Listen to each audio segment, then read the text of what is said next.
वीरांगनाएं थी, उनके नामों पर वो नदियां हैं। हमारे राज हुआ करते थे, हमारे रजवाड़े हुआ करते थे।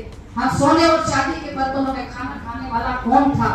आज भी हमारी माताएं बहनें गाती हैं, सोने और चांदी के थाली में भोजन परोसे, तांबे के हंडा गरम धर पानी। क्या हम तांबे के हंडों में गरम पानी रख करके नहाते थे?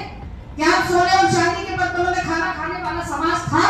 साथियों, इस भारत में सोने की धूल उड़ा करती थी। आज इस देश को बेच दिया गया।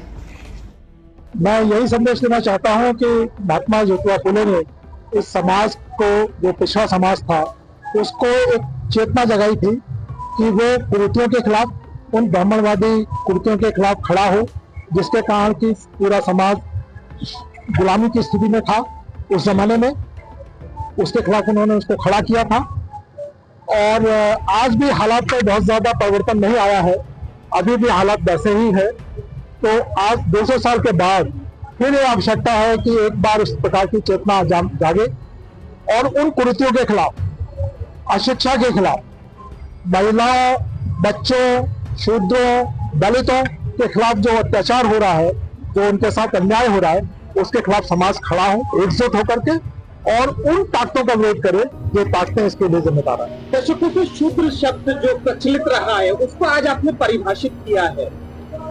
जो शूद्र शब्द हम अपने ब्राह्मण ग्रंथों में पाते हैं, वास्तव में वो शूद्र लोग जिस संदर्भ में उनको शूद्र कहा जाता है, जिसका ब्राह्मणवादी व्यवस्था में संबंध है कि वो अधिकारों से रहित और केवल सेवा करने वाले लोग हैं।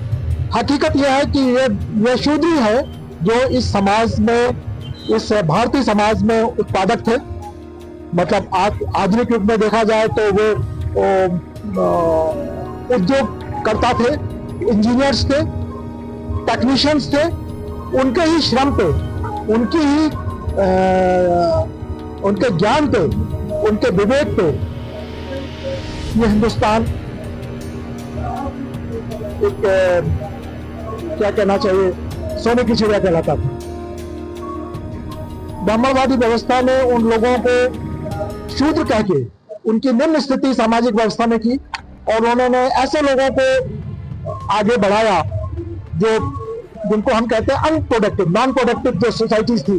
नॉन प्रोडक्टिव सोसाइटी के लोग अपने को समाज में ऊंचे स्तर पे ले गए और जो प्रोडक्टिव सोसाइटी थी, जिसका काम उत्पादन करना था, जिसका काम व्यापार करना था, जिसका काम लोगों को सेवाएं प्रदान करना था, उनको उन्होंने नीच कहा, श्रम को नीच कहा।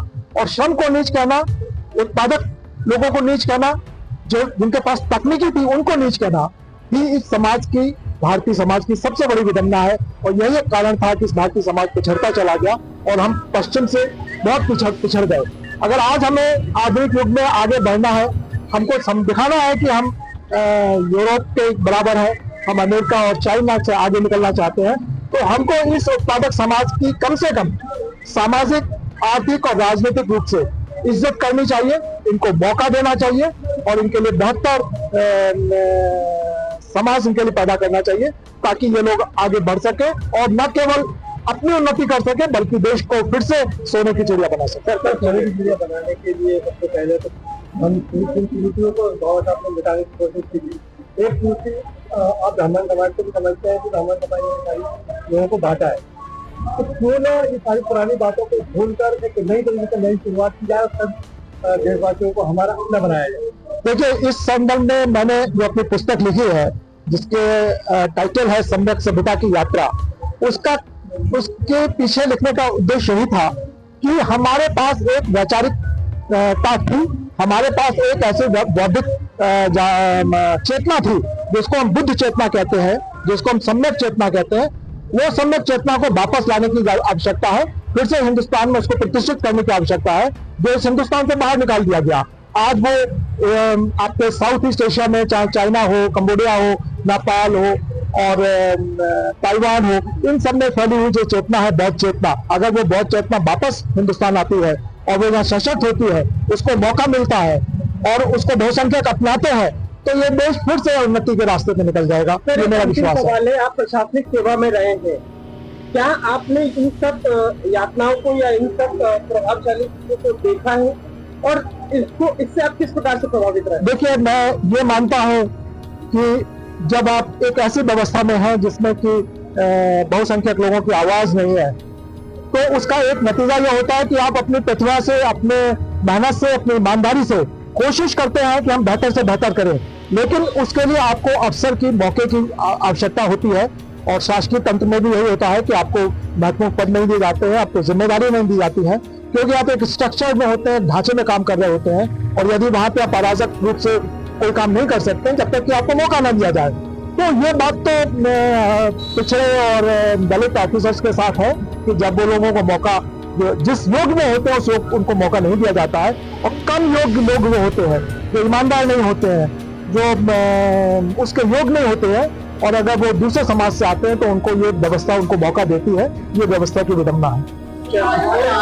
आज जो है महात्मा ज्योतिबा फुले की जयंती का कार्यक्रम था, 119वीं जयंती मनाई गई है। कितने लोगों की उपस्थिति रही, क्या संदेश रहा? अच्छे लोग पहुंच गए थे, 201 लोग आ गए थे। क्या संदेश के माध्यम से? जयंती के माध्यम से समाज को एक करना और फुले साहब के बताए हुए मार्ग पर चलना है। उनका मूल ये था कि शिक्षा की तरफ ही था, तो उन्होंने शिक्षा की तरफ जोर दिया। हम लोग भी यही चाहते हैं कि समाज में शिक्षा आगे जानी चाहिए। नाम बताइए। मेरा नाम संतोष कमल है, भारतीय बलिदान सेना का नेशनल प्रेसिडेंट। धन्यवाद।